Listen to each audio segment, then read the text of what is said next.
हाँ, इस ऑनलाइन कक्षा में उपस्थित समस्त लोगों का बहुत बहुत धन्यवाद।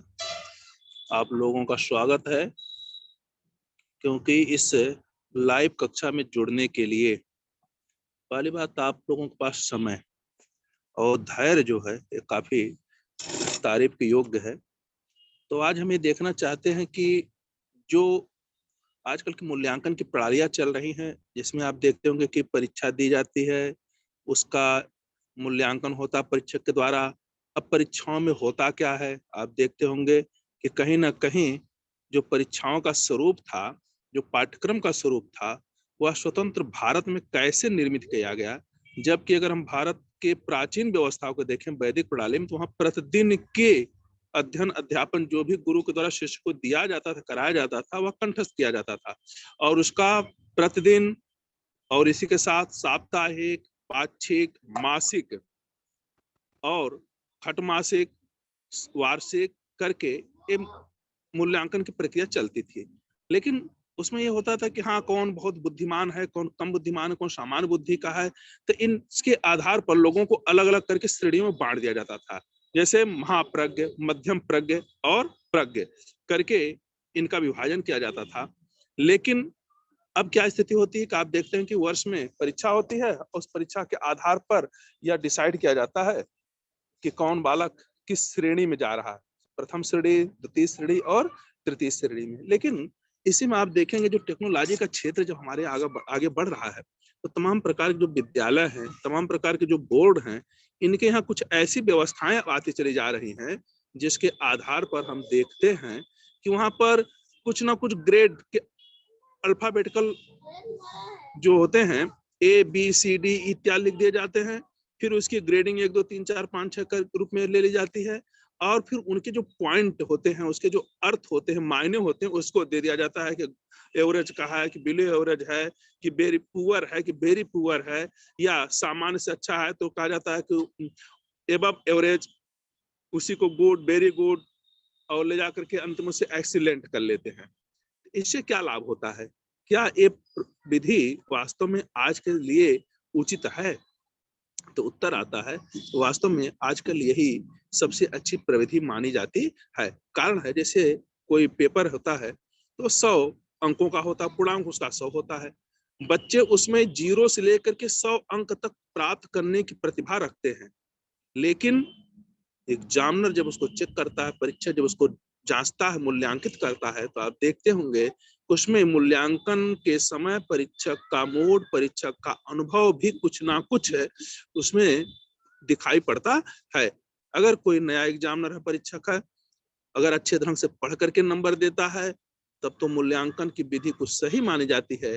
लेकिन अगर कोई डिस्क्रिप्टिव क्वेश्चन लिखा है 4 पेज 6 पेज, तो उसके मूल्यांकन के आधार पर उसको कितना मार्क दिया जाए, उससे कम या अधिक हो सकता है कि नहीं हो सकता है, इस पर एक तरह से सोचा जाए तो कहीं पर कोई भी गारंटी नहीं रहती है कि वह बालक जितना लिखा उसके आधार पर इतना ही अंक वह प्राप्त कर सकता है। मान लो 20 नंबर का क्वेश्चन है तो उसमें 18 पा सकता है कि 20 पा सकता है, 19 पा सकता है, 17 12 क्या पाएगा, कौन परीक्षक कितना दे सकता है, इस पर एक तरह से देखा जाए तो डाउट बना रहता है।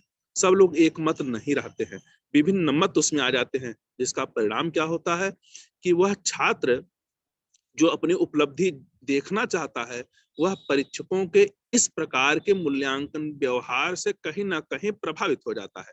इसीलिए इसको रोकने के लिए अब एक सिस्टम आता है जिसे कहते हैं ग्रेडिंग सिस्टम। आप देखते हैं जितने भी सीबीएसई बोर्ड के लगभग लगभग स्कूल चलते हैं, उसमें ये प्रथा लाई गई है। इसी तरह से अगर हम देखें तो जब भारत स्वतंत्र हुआ और जब सबसे पहले विश्वविद्यालय अनुदान आयोग 1948 में बनाया गया, उसके बाद एक माध्यमिक शिक्षा आयोग का गठन किया गया 52 से लेकर के वह 53 के बीच में, जिसके एक तरह से अध्यक्ष थे वे मुदालियर के नाम से थे।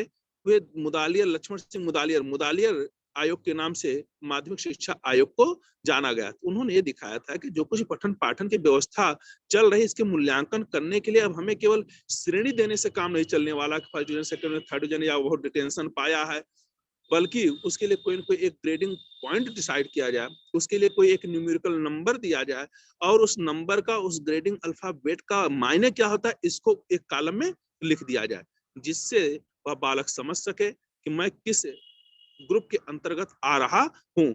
अच्छा, इसमें एक और व्यवस्था होनी है, जैसे क्या बोलते हैं, जब 64 है और 66 में आपका शिक्षा आयोग बना, जिसे हम कहते हैं राष्ट्रीय शिक्षा आयोग, या इसी को हम कोठारी कमीशन कहते हैं, क्योंकि दौलत सिंह कोठारी के नाम से या कमीशन जाना जाता है, इसके अध्यक्ष रहे हैं। तो इन्होंने भी दिया कि जो कुछ भी ग्रेडिंग इत्यादि की व्यवस्था होनी है मूल्यांकन में, वह प्राथमिक स्तर से क्यों न शुरू कर दिया जाए। इससे लाभ ये होगा कि जैसे बालक, मान लीजिए आज हम देते हैं कि 33% तक अगर प्राप्त करता है तो उसे तृतीय श्रेणी दे देते हैं, 45% के बीच में अगर है तो वह तृतीय श्रेणी में आता है, और जैसे 45 पूरा होता है और वह माने 60 से 0.1 कम है, वहां तक उसे हम सेकेंड डिवीजन दे देते हैं, और 60 पूरा होने पर उसे हम प्रथम डिवीजन माने फर्स्ट डिवीजन के रूप में डाल देते हैं। तो एक श्रेणी है, कुछ माने दायरा लिया गया कि यहाँ से यहाँ तक इसका रेंज होना चाहिए। लेकिन ये तीन ही ग्रुप में डिवाइड होकर के रह गया, तीन ही वर्ग में, तीन ही श्रेणियों में, प्रथम, द्वितीय और तृतीय। लेकिन इससे किसी भी बालक की वास्तविक क्षमता का मूल्यांकन करना संभव नहीं हो पाता है, क्योंकि अगर कोई बालक 60% के ऊपर भी मार्क पाता है तब भी उसे केवल प्रथम डिवीजन ही कह करके हम छोड़ देते हैं। भले वह 89% या 98% मार्क पाया हो, वो प्रथम डिवीजन की श्रेणी में ही रह जाता है। कोई बालक 33% पाया तो तृतीय ही रह गया, मान लीजिए वह 44.5 पाया तब भी वो तृतीय में रह गया। इसी तरह से जो 45% पाने वाले होते हैं वे बालक सेकंड डिवीजन में आते हैं, लेकिन वे सेकंड डिवीजन 45 पा करके भी माना जाएगा। इसी तरह से 59.9 तक अगर जाता है तब भी उसे हम सेकंड डिवीजन की श्रेणी में ही रखते हैं। लेकिन ये तीन ही श्रेणियां बन पाती हैं। इन्हीं श्रेणियों को और थोड़ा सा आकर्षक और प्रभावित तथा जिसे कहा जाता है विश्वसनीय बनाने के लिए एक ग्रेडिंग प्रणाली लाई गई। तो कहा, हमने बताया कि 1952-53 में आपका मुदालियर आयोग आया और 64-66 में यह आया कोठारी कमीशन। इन दोनों ने ग्रेडिंग प्रणाली को आगे बढ़ाने के लिए कहा। इसी तरह से 1975 में आप देखेंगे तो जो एनसीईआरटी है, national council of research and education training की, इसने भी कहा कि नहीं, अब हमें ग्रेडिंग सिस्टम के तहत ही मूल्यांकन करने की विधि अपनाई जानी चाहिए। अच्छा, इसका मतलब क्या होता है, इसका अर्थ क्या है कि ग्रेडिंग हम क्यों करें? तो ग्रेडिंग का मूल जो रूप होता है, यह बालक की गुणवत्ता, विद्यार्थियों की गुणवत्ता को मापने के लिए, यानी वह कितना अधिक, एक तो होता है क्वांटिटी, एक होती है क्वालिटी। तो क्वांटिटी बेस पर ना जा करके बल्कि क्वालिटी बेस पर विद्यार्थी कैसा है, कितनी उपलब्धि अचीवमेंट है, वह कितनी गेनिंग कर रहा है, कितनी लर्निंग कर पा रहा है, उसका एवरेज क्या है, इसको जांचने के लिए ग्रेडिंग की व्यवस्था की गई। अर्थात गुणवत्ता का मापन करना ही क्या है, एक तरह से ग्रेडिंग सिस्टम कहलाता है। तो ग्रेडिंग सिस्टम में बालकों के जो उपलब्धि है, जो कुछ उनके परीक्षा या मूल्यांकन के द्वारा उसकी अचीविंग है, जो वह प्राप्त कर रहा है क्षमता को, उसको हम ग्रेड में तब्दील करते हैं, बदल देते हैं। और यह ग्रेडिंग प्रणाली जो होती है, वास्तव में देखा जाए तो इसमें देखिए तीन चीजें आती हैं। पहली बात होता है कि अल्फाबेट हमें लेना है। कहाँ से लेना है? A B C D E F तक हम चलते हैं, जी तक चलते हैं। इसी तरह से 0 से लेकर के 1 2 3 4 5 6 7 जो भी हम जितना पॉइंट का ग्रेड लेना चाहते हैं उसको कर लेते हैं। फिर इसमें देखते हैं कि सामान्य कहाँ तक बालक आ गया। जैसे कहते हैं ना कि अगर 45% सेकेंड डिवीजन सामान्य है, 45% के ऊपर अगर फर्स्ट क्लास जा रहा है तो कहते हैं फर्स्ट क्लास माने कुछ बुद्धि में अधिक है। लेकिन वही जब 45% लो में आता है तब कहते हैं कि इसकी बुद्धि कुछ कमजोर है। तो हम 3 ग्रेड में रखते हैं, पुअर, एवरेज और गुड में।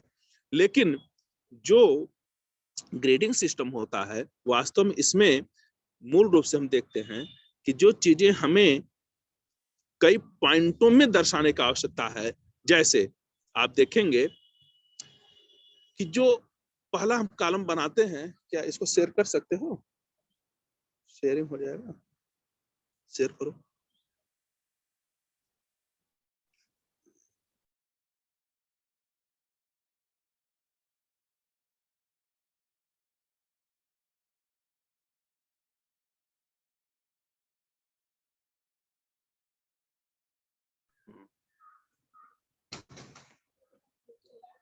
हाँ, तो देखिए इसमें जो होता है, शेयरिंग द मीटिंग, जी होस्ट कर सकते हैं। हाँ, तो हंस करिए आप।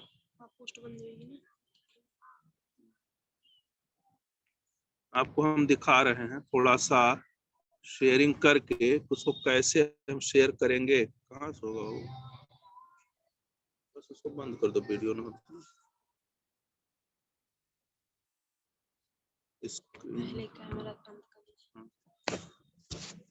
तो इसमें देखिए जो ग्रेडिंग होती है वास्तव में ABCD अगर हम करके दिखाते हैं, हाँ, तो 5 बिंदु ग्रेड प्रणाली और 7 बिंदु की ग्रेड प्रणाली को अगर हम लेना चाहते हैं तो इसको हम कैसे बनाएंगे, चार्ट हमारा क्या होगा।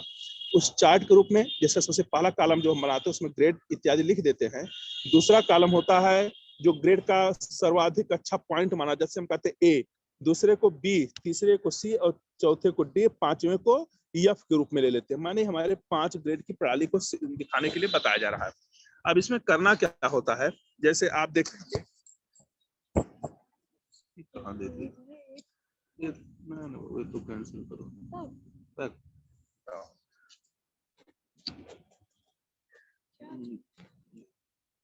इसमें से बता देते, इसमें शेयर कर देते हैं ना अपने कैमरे से शेयर हो जाएगा।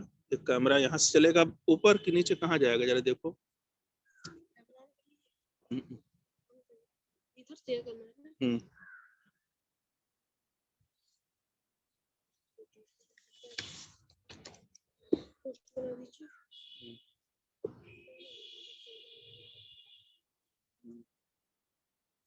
हो गया, हाँ हो गया बाबू, पोस्ट बना, ठीक। हाँ तो देखिए थोड़ा सा इसमें दिक्कत आ गई टेक्निकल वाली। जैसे हम दिखाना चाह रहे थे लिख करके कि 5 पॉइंट को अगर हमें बनाना तो हम कैसे बनाएंगे। तो देखिए सबसे पहले A लेते हैं, B लेते हैं, C लेते हैं, D लेते हैं, 4 हो गया। E को छोड़ करके या फिर इसको 5 पॉइंट वाला हम बना रहे हैं। 5 पॉइंट का जो ग्रेड होता है ये कैसे चलता है 5 पॉइंट का। तो 5 पॉइंट में अब यहाँ पर ABCD हो जाता है। इसको हम कर लेते हैं 0, 1, 2, 3 और 4। अब देखिए 1, 2, 3, 4, 5 एक ग्रेड हो जाता है। इसमें हम क्या करते हैं, C के सामने लिख लेते हैं गुड या एवरेज, इसको लिख लीजिए एवरेज। अब एवरेज से क्या मतलब होता है कि सामान्य, अगर C ग्रेड पाता है तो वह बालक सामान्य बुद्धि का होगा, और इसके नीचे अगर D पाता है तो उसे कहते हैं बिलो एवरेज, और F पाता है तो उसको हम फेल भी कर सकते हैं या वेरी पुअर भी कर सकते हैं। इसी तरह से आप देखेंगे कि जो B ग्रेड होता है, चूंकि एवरेज के ऊपर आ रहा है इसलिए इसे हम कहते हैं कि वेरी गुड, और जो A वाला ग्रेड 4 नंबर पर आता है उसे हम कहते हैं एक्सीलेंट कर लेते हैं। तो इस तरह से 5 ग्रेड का अगर हम बनाते हैं, पॉइंट का बनाते हैं, तो ABCD और F को ले लेते हैं। F कहाँ से शुरू करते हैं, दूसरे कॉलम में 0, 1, 2, 3, 4, और इसके सामने F के सामने हम ले लेते हैं, जैसे फेल है या एकदम निकृष्टतम कहते हैं। D पर अगर पाता हुआ ग्रेड तो उसे हम बिलो कहते हैं एवरेज में, और अगर वह C ग्रेड पाता है तो उसे हम एवरेज मान लेते हैं। अगर वह B ग्रेड पाता है तो उसे हम वेरी गुड कहते हैं, और अगर वही A ग्रेड पाता है तो उसे हम एक्सीलेंट भी कह देते हैं। इसी तरह से अगर 7 पॉइंट का बनाना होता है तो आप देखेंगे जो ग्रेड की प्रणाली बनती है वास्तव में वह 7 कॉलमों में चली जाती है। पहला कॉलम हो जाता है ग्रेड पॉइंट का, दूसरा हो जाता है जिसमें हम ABCDEF को लेकर के पहले O कर लेते हैं, यानी O से शुरू करते हैं। तो पहला ग्रेड हमारा O हो जाता है, दूसरा A होता है, तीसरा B, चौथा C और पांचवा D, छठा होता है E, और जो 7वां ग्रेड होता है उसे हम F कर लेते हैं। इस तरह से OABCDEF कर लेते हैं, और F यहाँ से फिर दूसरे कॉलम में हम 0, 1, 2, 3, 4, 5, 6 इत्यादि लिख लेते हैं। इसके आधार पर क्या होता है कि जो हमारा C ग्रेड होता है जिस पर क्रमांक हम 3 डालते हैं या एवरेज में आता है, D को हम कहते हैं सेटिस्फैक्शन के माने सेटिस्फाइड हो सकते हैं, लेकिन अगर E ग्रेड उसे मिलता है तो कहते हैं निकृष्ट है, पुअर है, और अगर F ग्रेड पाता है तो निकृष्टतम अर्थात वेरी वेरी पुअर बोला जाता है उसे। इसी तरह से अगर B एवरेज के ऊपर आ रहा, थोड़ा सा B ग्रेड में आ रहा तो कहते हैं क्या उत्तम है, गुड है। उसी तरह से अगर वह A ग्रेड पाता है तो कहते हैं अति उत्तम, वेरी गुड। अगर O ग्रेड पाता है तो उसे हम कहते हैं विशिष्ट अर्थात एक्सीलेंट। इसका कहने का प्राय है कि जो हमारे ग्रेड होते हैं वास्तव में वह ग्रेड कितने प्रकार के बनाए जाने चाहिए, 5 पॉइंट्स भी ले सकते हैं, 7 पॉइंट पर भी ले सकते हैं और 9 पॉइंट पर भी ले सकते हैं। तो इससे लाभ क्या होता है कि जो हमारे ग्रेड की व्यवस्था चल रही है, वह ग्रेड की व्यवस्था बिल्कुल एक तरह से गुणवत्ता की परख करने के लिए काफी कुछ अच्छा अहम मानी जाती है। तो इसीलिए जो मूल्यांकन की प्रणाली प्रथम, द्वितीय, तृतीय श्रेणी के रूप में दी जाती थी, उसको अब हम ग्रेडिंग के रूप में ले लेते हैं। तो इस तरह हम देखते हैं कि इस समय कुछ लोगों के हमारे यहाँ कमेंट भी आए हैं, उन लोगों को थोड़ा सा देख लें कमेंट क्या है, उसके आधार पर थोड़ा सा उनकी बातों को लेते तब आगे बढ़ा जाए। जैसे चैट में इस समय आ गए हैं काफी लोग, हम एक शुरू से देख लेते हैं। इसमें नाम आता है दीक्षा मिश्रा, प्रणाम कर रहे हैं। इसी तरह से Pratiksha Pandey, good afternoon. Redmi के नाम से good afternoon. Sanju Verma, good afternoon. Harshit, good afternoon, प्रणाम। ठीक भाई, इसी तरह से आगे हैं। हर्षित कहते हैं सबके अधिगम का स्तर अलग अलग होता है, ये तो एकदम सही बात आ रही है। इसी तरह से निधि शुक्ला गुड आफ्टरनून कर रही हैं। और विपिन मौर्य, आपको भी गुड आफ्टरनून। हर्षित कहते हैं या तो परीक्षक विवेक पर निर्भर करता है मूल्यांकन की प्रणाली, लेकिन ग्रेडिंग में परीक्षक उतना अपना प्रभाव नहीं डाल पाता है, क्योंकि इसमें गुणवत्ता को देख करके ही काम कर पाते हैं।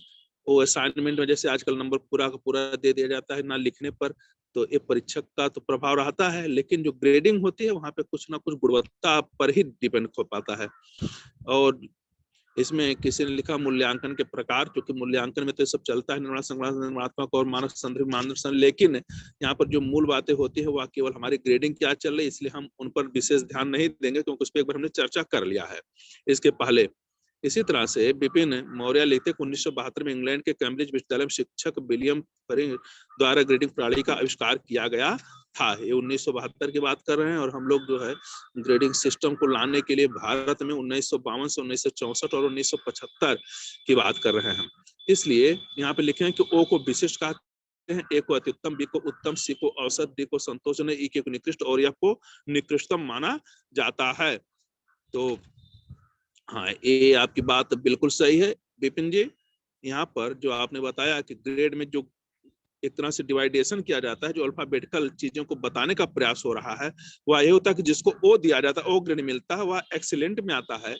ए वाला वेरी गुड में होता है, बी वाला गुड में होता है, सी वाला एवरेज में होता है, डी वाला एवरेज के थोड़ा सा नीचे सेटिस्फैक्टरी होता है, और ई वाला पुअर और एफ वाला वेरी पुअर, या जैसे एक तरह से अगर कहा जाए कि फेल हो रहा है, इस तरह से भी उसे मान सकते हैं। ये 7 ग्रेड की व्यवस्था दी गई है। इसी तरह से दिव्यांश कहते हैं कि सर ग्रेड सिस्टम से छात्र को क्या फायदा होगा। हाँ, इनकी जो संभावनाएं हैं शंका की, उसको थोड़ा सा दूर करने का हम जरूर प्रयास करेंगे कि जो वास्तव में ग्रेड की बात होती है, यहाँ से लाभ उसको ये होता है कि वह अन्य लोगों की अपेक्षा अपने को इन्फीरियर सुपीरियर अंकों के रूप में ना करके वह एक तरह से गुणवत्ता क्वालिटी के बेस पर अपने को आगे सिद्ध कर पाता है। कारण यह है कि जैसे अब तक केवल 3 सिस्टम की जो प्रणालियां चल रही थी, जिसे हम कहते हैं प्रथम, सेकंड और थर्ड के रूप में, उसको कम से कम छोड़ करके हम 7 प्राचीन में जा रहे हैं। जो बालक बहुत अच्छा नंबर पा रहा है, 98% के लगभग पा जा रहा है, ऐसे बालक को हम एक्सीलेंट की श्रेणी में तो रख सकते हैं। इसलिए 90 से ऊपर जो पाने वाले हैं, उसके लिए कम से कम एक श्रेणी तो मिली, ग्रेड पॉइंट तो मिला, जिससे हम क्या कहेंगे भाई वो ग्रेड अर्थात एक्सीलेंट। उसके नीचे आ रहा है हम जो दूसरा आ रहा है उत्तम, बी ग्रेड वाला विशिष्ट, तो माने उत्तम ग्रेड वाला दे सकते हैं, वेरी गुड वाला। इसी तरह से अगर 80 से वह 60 के बीच में है, हम उसे जो है कह सकते हैं कि वह कुछ और अच्छा है, माने औसत से ज्यादा अच्छा है। लेकिन अगर वही 60 से 50 के बीच में है, तब उसे हम इतना सामान्य मान लेते हैं। और उससे भी नीचे आता है डी ग्रेड में, तो कहते हैं कि ज्यादा कमजोर है, माने जो अगर सेकंड डिवीजन जिसे मानते हैं उसमें आता है, कहते हैं कुछ कमजोर, अगर थोड़ी क्षमता और होती तो आगे बढ़ सकता है। उससे भी कम नंबर पाता है, मान लो 33% में नीचे आ रहा है, हम ऐसे लोगों को कम से कम बता सकते हैं हाँ इसमें निकृष्टतम है, इसमें ज्यादा खामियां, तैयारी करने की काफी कुछ उम्मीदें हैं, इनको करनी पड़ेगी, आवश्यकता है। तो इस तरह से ग्रेडिंग प्रणाली से गुणवत्ता में सुधार होता है, और गुणवत्ता जितने अधिक बनती है, छात्रों का मनोबल उतना ही अच्छा होता जाता है। यही कारण है कि आज जो सीबीएसई पैटर्न पर जो मूल्यांकन होता था, आप देखते होंगे 99.9 परसेंट बच्चे अंक प्राप्त कर रहे हैं। क्यों? क्योंकि उसमें ग्रेडिंग सिस्टम के तहत ऐसी व्यवस्था दे दी गई है कि वह एक्सीलेंट में चला जाता है। लेकिन थोड़ा सा दुरुपयोग भी होता है, जैसे किसी ने इसमें थोड़ा सा प्रश्न उठाया कि इस पे छात्र को लाभ कम मिलता है, लेकिन परीक्षक इस पे अपनी मनोदशा का, मूड का प्रभाव पूरी तरह से डाल सकता है। फिर भी जो कुछ मूल्यांकन की व्यवस्थाएं पहले चलती थी, आप थोड़ा सा 2000 के पहले की बात में चले जाइए, तो उस समय अगर सिस्टम को आप देखेंगे तो देखेंगे जो हाई स्कूल इत्यादि की परीक्षाएं होती थी, वह 9 और 10 दोनों कक्षा पढ़ने के बाद एक साथ ही 10 में परीक्षा बोर्ड की देनी पड़ती थी। यानी 2 वर्ष का पठन पाठन करो, दोनों पाठ्यक्रमों की तैयारी करके एक बार परीक्षा हम हाई स्कूल का देते थे 10वीं में जाकर के।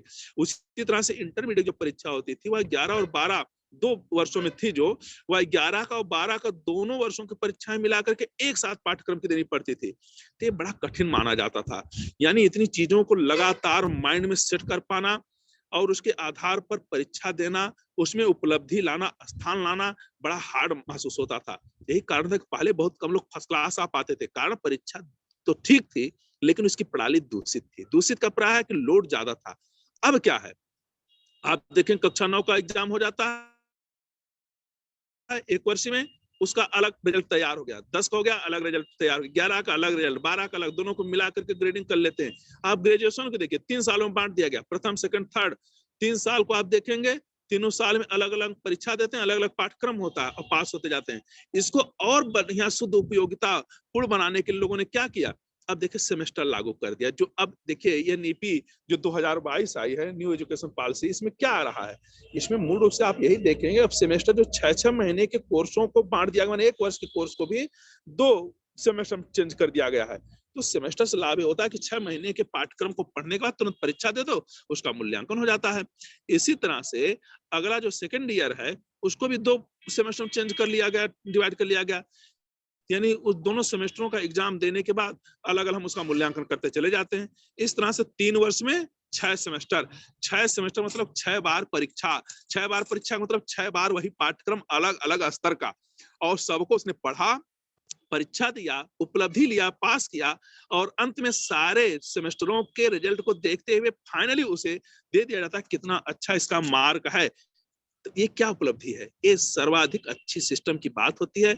आज के लोग परेशान होते हैं सर सेमेस्टर लागू हो जाता है, ईयरली बढ़ा दिया जाता है, बड़ा नुकसान होता है। नुकसान नहीं होता है, बल्कि जो पाठ्यक्रम एक बहुत भारी भरकम दिखाई पड़ता था उसी को छोटे छोटे टुकड़ों में बांट दिया गया। जहां पर आप एक साल में 5 पेपर पढ़ते हो, वहां पर 2 ये पेपर पढ़ो ना, एक सेमेस्टर में 2 पेपर पढ़ के एक सेमेस्टर में 2-3 पेपर पढ़ लीजिए। तो इस तरह से डिवाइडेशन हो जाने से जो छात्रों पर लोड था पाठ्यक्रम को पढ़ने का और ढोने का लगातार, वो अब समाप्त हो गया।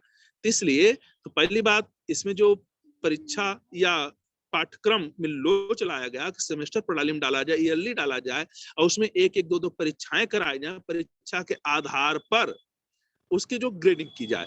अच्छा, रही बात अब मूल्यांकन की जो ग्रेडिंग प्रणाली है, इससे लाभ क्या होता है? लाभ ये होता है कि जो बालक पढ़ रहा है और जो शिक्षक उसको पढ़ा रहा है, देखा जाता है धीरे धीरे शिक्षक और छात्र में आत्मीयता आती, दोनों एक दूसरे को जान लेते हैं, एक दूसरे की कमियों को समझ लेते हैं।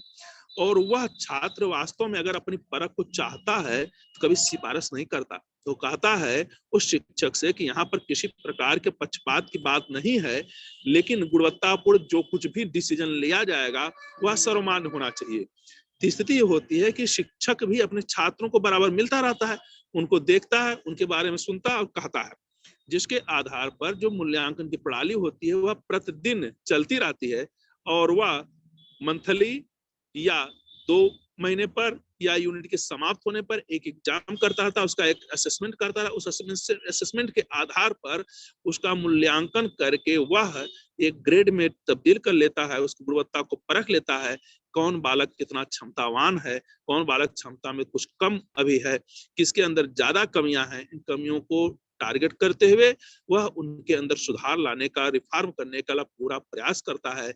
यही कारण है कि परीक्षाओं की जो व्यवस्था होती है उसमें अनेकों प्रकार के आजकल जो प्रश्न की श्रृंखलाएं बनाई गई हैं, कहीं पर हम निबंधात्मक प्रश्नों को देते हैं, तो कहीं पर हम वस्तुनिष्ठ प्रश्नों को देते हैं, कहीं पर शॉर्ट नोट्स टाइप के क्वेश्चन को देते हैं। इसका मूल अर्थ ये होता है कि आपकी व्यक्ति की क्षमता वास्तव में कितनी ज्यादा है, उस पर कितना आपको अंक दिया जा सकता है, उसके आधार पर आप कितना काम कर सकते हो, उपलब्धि ले सकते हो। इतना ही नहीं, बल्कि जो वस्तुनिष्ठ प्रश्न होते हैं उसमें किसी भी प्रकार की जो मूल्यांकन में एक तरह से परीक्षक के मूड का प्रभाव देखा जाता था वह वस्तुनिष्ठ प्रश्नों पर देखने को नहीं मिलता है। कारण उसमें जो प्रश्न का उत्तर होता है वह एक ही सही होता है, चाहे विकल्प रूप में हो, चाहे सत्य या असत्य के रूप में हो, चाहे फिल एंड ब्लैंक्स के रूप में हो। उसमें कोई दूसरे चीजों को हम सहन नहीं कर पाते हैं। यही कारण है कि वस्तुनिष्ठ प्रश्नों के आधार पर जो मूल्यांकन की प्रणाली लाई गई वह सर्वाधिक विश्वसनीय, सबसे अधिक वह जो आज के समय में संतुलित मानी जाती है। इसीलिए मूल्यांकन के लिए अगर वास्तविक क्षमता को जांचना है तो निबंधात्मक प्रश्नों के साथ साथ वस्तुनिष्ठ ऑब्जेक्टिव टाइप प्रश्नों को रखना अति आवश्यक हो जाता है। अब रही बात जो ग्रेडिंग की बात चल रही है कि ग्रेडिंग वास्तव में गुणवत्ता को कैसे परखती है। तो हमने बताया कि ग्रेडिंग को परखना है अगर वास्तव से हमें क्या करना होगा, उसका एक छोटे छोटे भागों में, जैसे 7 ग्रेड पॉइंट पर आपको काम करना है तो 7 भागों में उस पूरे पूर्णांक को बांट लीजिए। जैसे आजकल होता है कि 0 से 100 मैक्सिमम अंक होता है, 20 अंक आप असाइनमेंट में ले लेते हो, 80 अंक का काम हमें शुरू करना होता है। उस 80 में तमाम प्रकार की परीक्षाएं होती हैं, उसके आधार पर कुछ प्रैक्टिकली होते हैं, कुछ सैद्धांतिक चीजें होती हैं। ऐसे कार्यों में हम क्या करते हैं, कुछ तो बच्चों को सेशनल के रूप में काम कराते रहते हैं, कुछ उनको वर्क दे करके व्यवहारिक रूप से क्रियाकलापों के द्वारा देखा जाता है, कुछ कार्यों को सैद्धांतिक रूप में परीक्षा के रूप में उसका परिणाम लिया जाता है। कहने का प्राय है कि जो सेशनल वर्क होता है वह कक्षा पर डिपेंड होता है, वह शिक्षक और छात्र दोनों के कॉम्बिनेशन पर आता है, दोनों के वर्किंग सिस्टम पर आता है। एक छात्र अपने पाठ्यक्रम को कितना अधिक अच्छे ढंग से पढ़ रहा है, कितना उसमें उपलब्धि पा रहा है, और एक शिक्षक उसमें कितनी अधिक सुधार करने की संभावनाओं का भी बनाया हुआ है। इनको देखते हुए ही पाठ्यक्रम में जो संरचनाएं होती हैं, जो प्रणाली को लाया जाता है, जो उसमें मूल्यांकन आदि की प्रविधियों को लाया जाता है, यह निश्चित किया जाता है। और उसी के आधार पर हम ये मान लेते हैं कि अगर 1 से 100 अंक तक बच्चों को अंक देने हैं तो उसमें ऐसा संभव नहीं है कि जो बच्चा, कभी कभी ऐसा भी दिखाई पड़ता है कि वह 100 से भी अधिक अंक प्राप्त करने की क्षमता से युक्त होता है। जैसे कभी कभी होता है कि जब परीक्षा दी जाती है, जब मूल्यांकन किया जाता है तो कुछ कापियां कुछ बच्चे इतनी अच्छी ढंग से लिख देते हैं, उस पर परीक्षक बेबस हो जाता है कि करे क्या। वह सोचने शुरू कर देता है मुझे इस पे नंबर कैसे देना है, कितना देना है, और अंत में स्थिति एक ऐसी बन जाती कभी कभी तो, जो एक कहावत है, एक आता है जैसे कोटेशन के रूप में कि the examine is better than A examiner. इसका मतलब क्या है, माने एक परीक्षार्थी परीक्षक से अच्छा है, हो सकता है कैसे, क्योंकि उसकी गुणवत्ता, उसकी लेखनी, उसकी जो अभिव्यक्ति है वह केवल 100 अंकों में बांटी नहीं जा सकती, बल्कि वह 100 के बजाय अगर उसको देने की क्षमता तो 1 से 1 दे सकता हो इस तरह से, लेकिन वह 1 से 1 तो कर नहीं सकता। लेकिन अगर उस पर उसने एक्सीलेंट का एक ठप्पा लगा दिया तो कहने का प्राय है कि वह बालक बहुत अधिक क्षमतावान है, गुणवत्तावान है। ऐसी संभावनाएं उसके अंदर हैं कि अगर उसे थोड़े से पाठ्यक्रम को और क्लिष्ट दिया जाए तो भी वह कार्य करने में अपने को समर्थ पा सकता है। तो आइए थोड़ा सा देख लेते हैं आपके कमेंट को। इसमें कुछ लोगों ने लिखा है सर ग्रेड सिस्टम से छात्र को क्या फायदा होगा, इस पर बात हो गई है। इसको अब आता है बालक की क्षमता का आकलन किया जा सकता है, ये भी सही है। ग्रेड सिस्टम से स्टूडेंट में निगेटिविटी नहीं आती, हाँ इनकी बात में दम है कि निगेटिविटी अगर नहीं है अर्चना सिंह के अनुसार, किससे जो पॉजिटिविटी आती है। हर्षित कहते हैं पहले तो हाई स्कूल में फर्स्ट डिवीजन बहुत मुश्किल होता था, क्यों? क्योंकि उस समय 2 साल में एक बार परीक्षा होती थी और उसी परीक्षा के आधार पर पूरे पाठ्यक्रम को रटना पड़ता था, याद करना पड़ता था, इसलिए लोग उसी मात खा जाते थे, कुछ याद होता कुछ भूल जाता था। सेमेस्टर प्रणाली से पाठ्यक्रम का बोझ कम होगा, एकदम अति उत्तम बात है, एकदम श्रेष्ठ चीज है कि हाँ अगर सेमेस्टर प्रणाली लागू हो जाती है तो इससे लोग कहते हैं केवल परीक्षाएं होती, परीक्षाएं केवल नहीं होती बल्कि परीक्षाओं के साथ साथ बच्चों में जो पाठ्यक्रम का बोझ होता है ना वो हल्का हो जाता है।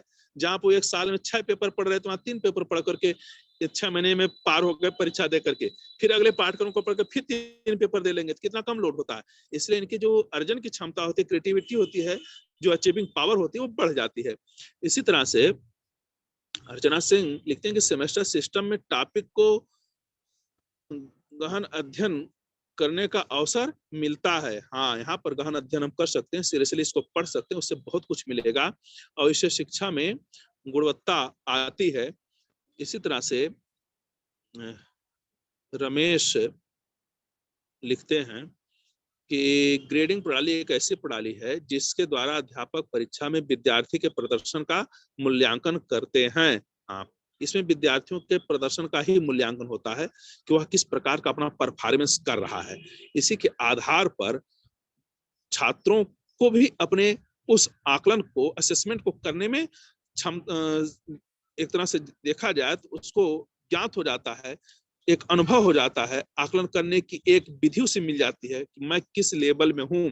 क्योंकि जब बच्चों को excellent, very good, good, average, below average, poor, very poor के रूप में देखा जाता है तो वो समझ जाता है कि मेरा वास्तव में ग्रेड क्या, स्थान क्या है, रैंक क्या है। अपने रैंक के आधार पर वे अपनी क्षमताओं को आकलन करते हैं और अधिक विश्वास के साथ अपनी क्षमता को बढ़ाने के लिए, कार्य करने के लिए अग्रसर होते हैं।